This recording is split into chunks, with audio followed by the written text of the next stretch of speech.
Hi guys, welcome to my channel resolving NEET and Shivangini. तो आज हम बात करेंगे इलेक्ट्रोस्टैटिक पोटेंशियल एंड कैपेसिटेंस के बारे में। तो आज का हमारा टॉपिक है इलेक्ट्रिक पोटेंशियल एनर्जी या ईपीई। तो ये क्या होती है? मान लो ये कोई चार्ज है Q1, ये यहाँ पे पड़ा है, तो ये क्या करेगा? इलेक्ट्रिक पोटेंशियल जनरेट करेगा, इलेक्ट्रिक फील्ड जनरेट करेगा। इसे मान लो r डिस्टेंस पे एक पॉइंट है M, तो यहाँ पे इस M पॉइंट पे ये Q1 कितना पोटेंशियल जनरेट करेगा? Vm इक्वल्स टू के Q1 अपॉन R। अब हम किसी चार्ज Q2 को इनफाइनाइट से ला रहे हैं M पे।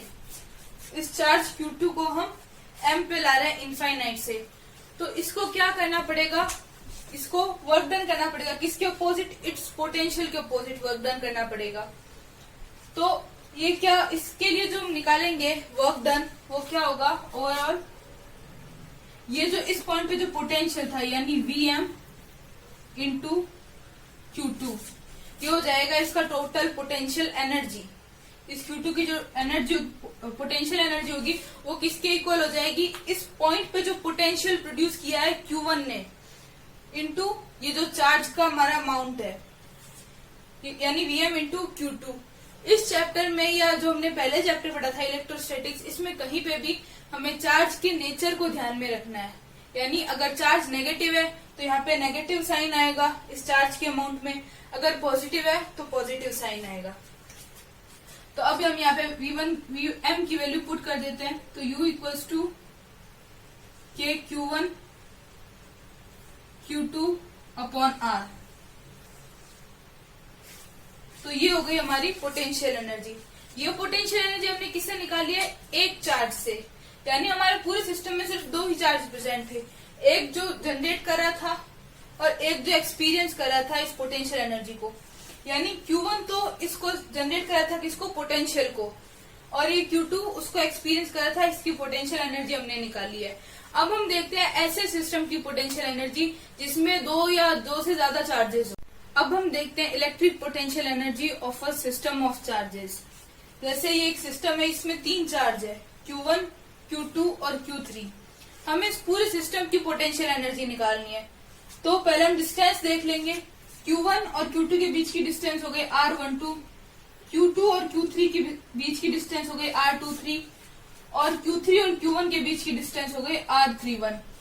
तो ये हमारे पास तीन चार्ज है और उनके बीच की तीन डिस्टेंस है। अब हमें सिस्टम की पोटेंशियल एनर्जी निकालनी है। तो टोटल पोटेंशियल एनर्जी को हमने मान लिया U। अब इससे हम तीनों की पर्टिकुलर पोटेंशियल एनर्जी निकालेंगे और उसको ऐड कर देंगे। जैसे U12 हो गया, फिर U23 हो गया, फिर U31 हो गया। इन तीनों को हम इंडिविजुअली निकालेंगे, फिर इनको ऐड कर देंगे। जैसे अब U12 की वैल्यू क्या होगी? K Q1 Q2, क्योंकि ये Q1 चार्ज हमारा ये रहा, Q2 ये रहा, तो K Q1 Q2 upon distance. Distance कितनी है? R12, तो K Q1 Q2 upon R12। फिर U23 निकालेंगे, तो Q2 और Q3 के बीच में निकालना है, तो K Q2 Q3 डिस्टेंस है R23, तो अपॉन में R23। फिर वैसे ही K Q3 Q1 upon R31। ऐसे हम तीनों के लिए अलग अलग निकाल लेंगे पोटेंशियल एनर्जी। तो ये हमारे इस पर्टिकुलर सिस्टम के लिए हो गई। अब ये तो तीन चार्ज का हमें दे रखा है सिस्टम। अगर कोई और भी ज्यादा चार्ज हो, n नंबर ऑफ चार्जेस हो, तो हम कैसे निकालेंगे? इसको हम ऐसे ही ऐड करते रहेंगे। तो इसका कंप्रेस्ड फॉर्मूला क्या हो गया? K summation of QI QF upon RIF। यहाँ पे I क्या है? इनिशियल पॉइंट मान सकते हैं और F फाइनल पॉइंट। जैसे I की वैल्यू कहाँ से कहाँ तक हो सकती है? I की वैल्यू स्मॉलेस्ट वैल्यू क्या हो सकती है? 1 हो सकती है, और हाईएस्ट वैल्यू यानी मैक्सिमम वैल्यू कितनी हो सकती है? n हो सकती है, और f की भी हाईएस्ट वैल्यू यानी मैक्सिमम वैल्यू n हो सकती है। तो ये इसकी लिमिट है, I और f की ये लिमिट है। तो सबसे बड़ा डिफरेंस क्या होता है कि अगर हम सबमेशन कर रहे हैं या सिग्मा लगा रहे हैं या हम इंटीग्रेशन कर रहे हैं, इन दोनों के बीच का डिस्टेंस क्या होगा? कि अगर हमने सबमेशन किया है या सिग्मा लगाया है तो इसका मतलब हम किसी फाइनाइट चीज को हम वहां पे इंटीग्रेट कर रहे हैं यानी जोड़ रहे हैं। अब जैसे हम n नंबर ऑफ चार्जेस हो गया, तो ये हमारे पास फाइनाइट है कि n होगा, उसकी कोई पर्टिकुलर वैल्यू होगी, हमें पता है। लेकिन वही अगर इनफाइनाइट के लिए करना हो तो हम उसका इंटीग्रेशन यूज करते हैं उसके लिए। तो ये इन दोनों में डिफरेंस है। अब ये तो हमने देख लिया कि अगर ये कोई चार्ज है, यही पोटेंशियल प्रोड्यूस कर रहा है या यही पोटेंशियल एनर्जी प्रोड्यूस कर रहा है। अब हम देखते हैं कि किसी भी चार्ज पे कितनी पोटेंशियल एनर्जी होती है किसी एक्सटर्नल फील्ड में। तो अब हम बात करेंगे potential energy in external field. External field यानी जो भी हम सिस्टम अभी क्रिएट करेंगे उसके लिए पहले से ही एक एक्सटर्नल इलेक्ट्रिक फील्ड प्रेजेंट है, उसके अंदर हम सब क्रिएट करेंगे। तो सबसे पहले हम देखते हैं किसी भी सिंगल चार्ज के लिए।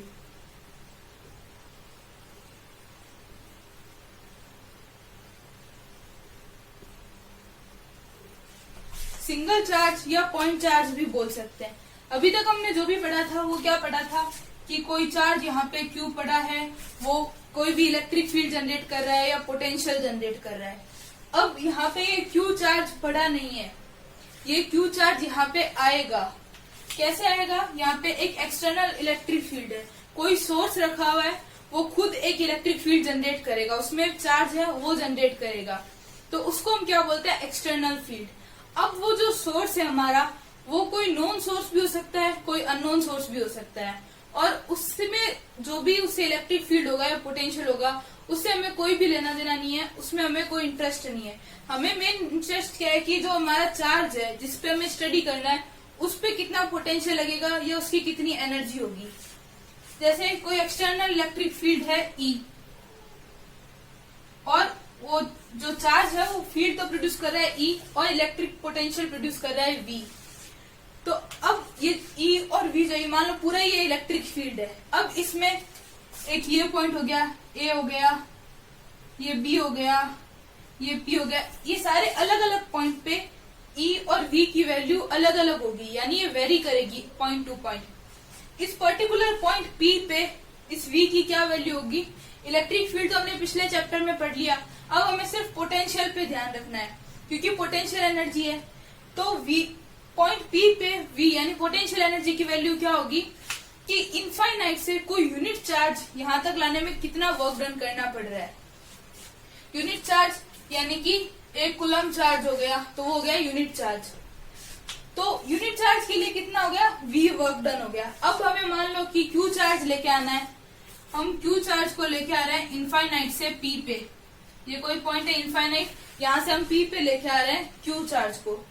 तो उसके लिए कितनी होगी पोटेंशियल एनर्जी? तो वो हो जाएगी Q इंटू V, यानी जितनी हमारे चार्ज की अमाउंट है इंटू उस पॉइंट का जो पोटेंशियल है, यानी work done on bringing unit charge. यहाँ पे यूनिट चार्ज लाने के लिए कितना वर्क डन हमें करना पड़ रहा है, वो हो गया V, और ये Q हो गया हमारे चार्ज की अमाउंट की हम कितना चार्ज लेके आ रहे हैं। अब मान लो जैसे Q है तो इसको हम ऐसे मान सकते हैं कि अगर कोई इलेक्ट्रॉन है, मान लो ये एक इलेक्ट्रॉन है जिसका चार्ज कितना है Q, यानी E के इक्वल्स, इसकी अमाउंट कितनी हो गई 1.6 इंटू 10⁻⁻19 कूलम, ये चार्ज हो गया। अब हम इसको पोटेंशियल डिफरेंस यानी delta V equals to 1 volt, 1 volt के पोटेंशियल डिफरेंस में अगर हम इसको एक्सेलरेट करवाते हैं तो हमें इसे कितनी एनर्जी देनी पड़ेगी? ये हमारे पास फॉर्मूला Q इंटू V, तो Q हो गया हमारा 1.6 इंटू 10⁻⁻19 इंटू V यानी 1, तो कितना हो गया 1.6 इंटू 10⁻⁻19 इलेक्ट्रॉन वोल्ट। तो ये यूनिट होती है, तो ये इलेक्ट्रॉन वोल्ट।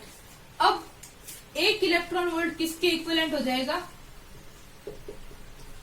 1.6 इंटू 10⁻⁻19 जूल के, यानी ये एनर्जी थी हमारे पास U, ये हमने यहाँ पे निकाली है।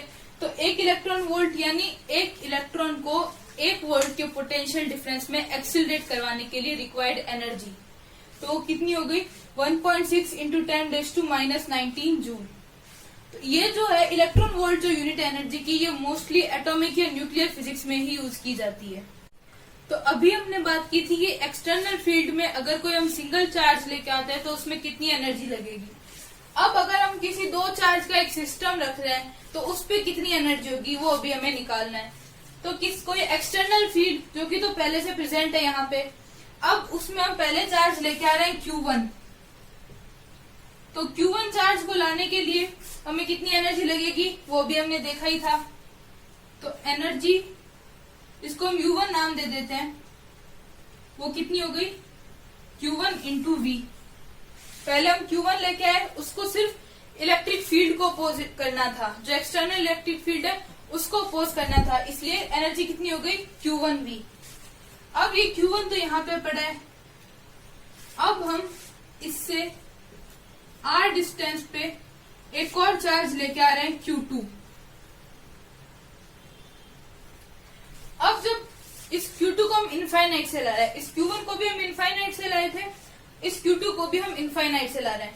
अब जब ये Q2 आएगा तो इसको दो चीजों को अपोज करना पड़ेगा। पहला तो जो एक्सटर्नल फील्ड जो कि पहले से प्रेजेंट था, और दूसरा वो इलेक्ट्रिक फील्ड जो Q1 प्रोड्यूस करेगा। यानी इसको दो चीजों को अपोज करना है। Q1 को तो सिर्फ किसको अपोज करना था, एक्सटर्नल इलेक्ट्रिक फील्ड को, लेकिन Q2 को एक्सटर्नल इलेक्ट्रिक फील्ड तो दोनों के लिए सेम है, पर इसके लिए पहले से ये भी आके बैठा हुआ है Q1, ये भी अपना इलेक्ट्रिक फील्ड प्रोड्यूस करेगा, तो उसके भी अगेंस्ट इसको वर्क करना पड़ेगा। तो Q2 के लिए एनर्जी कितनी होगी, पहला तो जब ये एक्सटर्नल फील्ड के लिए अपोज करके एनर्जी आएगी इसमें, वो होगी वैसे ही सेम चार्ज इंटू वोल्ट, यानी Q2V, charge into potential difference, plus ये Q1 जो लगेगा इसकी जो पोटेंशियल एनर्जी होगी वो, यानी K Q1 Q2 upon R। तो इसके लिए ये दोनों एनर्जी होगी, पर Q1 के लिए सिर्फ एक्सटर्नल फील्ड से जो अपोज करके जो एनर्जी आएगी सिर्फ वही होगी। अब ये इंडिविजुअली हमने निकाल ली, अब हमें इस पूरे सिस्टम की निकालनी है। तो पूरे सिस्टम की हमने मान ली U है एनर्जी, तो कितनी हो जाएगी U1 प्लस U2, यानी Q1V plus Q2V plus K Q1 Q2 upon R। यानी कि अगर कोई एक्सटर्नल फील्ड है उसमें हम दो चार्ज लेके आते हैं तो टोटल एनर्जी ये रिक्वायर्ड होगी, या ये पोटेंशियल एनर्जी उन चार्ज में आएगी। जो पोटेंशियल एनर्जी स्टोर होती है वो इतनी होगी। अब हम देखते हैं कि अगर हम किसी एक्सटर्नल इलेक्ट्रिक फील्ड में डाइपोल को रखते हैं तो क्या होगा। तो अब हम देखते हैं potential energy of a dipole in external electric field. तो ये एक्सटर्नल इलेक्ट्रिक फील्ड हो गया E वेक्टर, इसमें हमने एक डाइपोल रख रखा है, ये -Q ये +Q,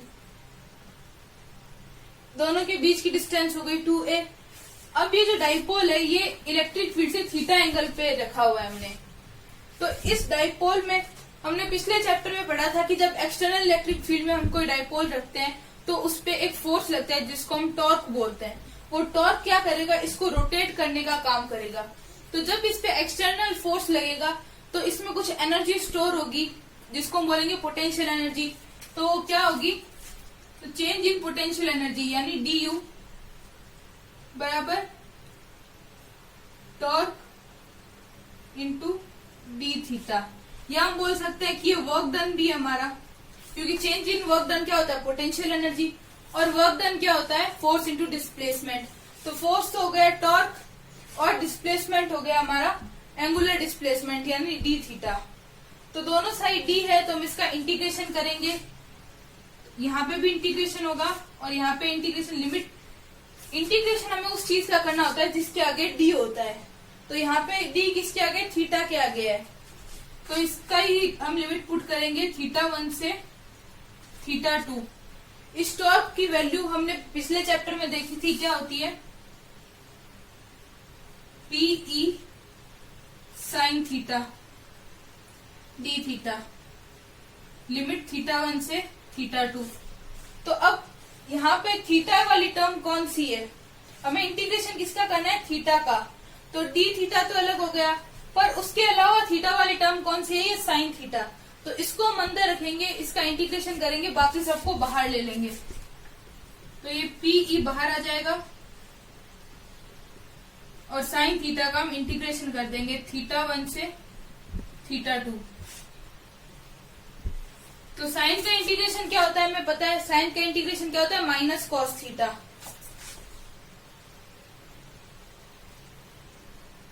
minus cos theta, limit वही θ1 से θ2। अब पोटेंशियल एनर्जी हमें पता है कि अपने आप में कुछ नहीं होती, हमें उसका डिफरेंस लेना होता है, डिफरेंस इन पोटेंशियल एनर्जी होता है। तो अब हम यहाँ पे डिफरेंस कैसे लेंगे, हम एक रेफरेंस पॉइंट मान लेंगे। तो हम θ1 को मान लेते हैं रेफरेंस पॉइंट, यानी 90 डिग्री। इसको हमने रेफरेंस में लिया है। और जो θ2 है उसको हम थीटा मान लेते हैं कि किसी भी थीटा एंगल पे इसको रोटेट किया है। अब इसकी वैल्यू यहाँ पे पुट करते हैं तो क्या हो गया, PE upper limit minus lower limit, तो ये minus cos theta minus cos 90। अब कॉस 90 क्या होता है, 0 होता है। तो अगर किसी भी चीज में से 0 माइनस करेंगे तो सेम ही आंसर आएगा। तो पोटेंशियल एनर्जी कितनी हो गई, माइनस पीई कॉस थीटा। या अगर हम इसको वेक्टर की फॉर्म में लिखें तो हम ऐसे भी लिख सकते हैं, P vector dot E vector. तो ये हो गई potential energy of a dipole in external electric field. अगर आपको हमारा वीडियो पसंद आया तो वीडियो को लाइक करें, अपने दोस्तों के साथ शेयर करें और हमारे चैनल को सब्सक्राइब करें। Thank you for watching. जय हिंद, जय भारत।